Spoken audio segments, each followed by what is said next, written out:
India में एक बहुत बड़ी दुर्घटना किसी भी वक्त घट सकती है जो एक साथ 35 लाख लोगों की जान ले सकती है। ये खतरा है तमिलनाडु और केरल के बीच स्थित 123 साल पुराने मुल्ला पेरियार डैम का।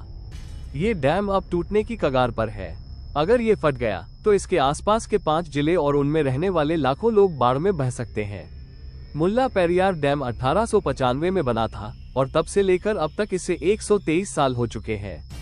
डैम की एवरेज लाइफ 50 साल मानी जाती है, लेकिन ये उससे करीब 3 गुना ज्यादा पुराना है।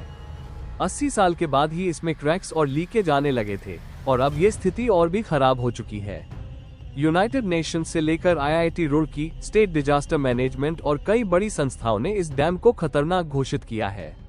IIT रुड़की की रिपोर्ट कहती है कि अगर इस एरिया में 6.5 रिक्टर स्केल का भूकंप आया तो डैम तुरंत गिर सकता है और ये पूरा इलाका भूकंप संभावित क्षेत्र में आता है। अगर मुल्ला पेरियार डैम टूटता है तो इसके साथ 53,000 करोड़ गैलन पानी और भारी मलबा 3 और डैम्स को भी तोड़ देगा। इनमें से एक है एशिया का सबसे बड़ा डैम इडुक्की डैम। यानी एक चेन रिएक्शन होगा जिससे 4 डैम एक साथ टूट सकते हैं।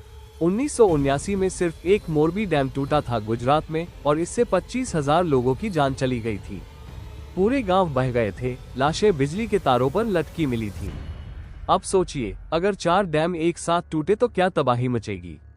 सबसे शर्म की बात यह है कि इतने बड़े खतरे के बावजूद इस मुद्दे पर सिर्फ पॉलिटिक्स हो रही है।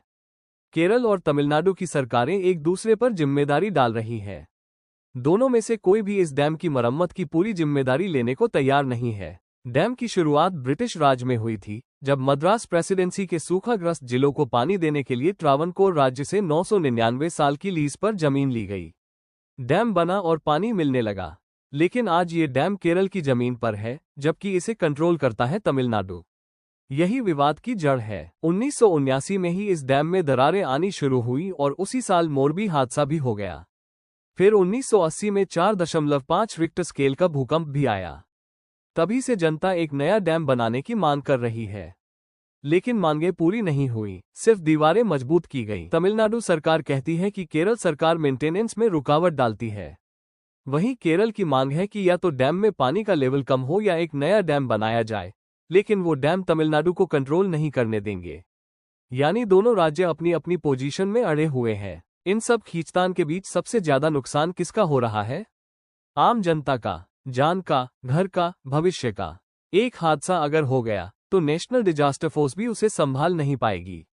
लेकिन नेता सिर्फ वोट बैंक और कंट्रोल की पॉलिटिक्स खेल रहे हैं। ये जानकारी आपको कैसी लगी? अगर अच्छी लगी तो चैनल को सब्सक्राइब करके वीडियो लाइक कीजिए। मैं आपके लिए ऐसी जानकारी वाली वीडियो लाता रहूंगा।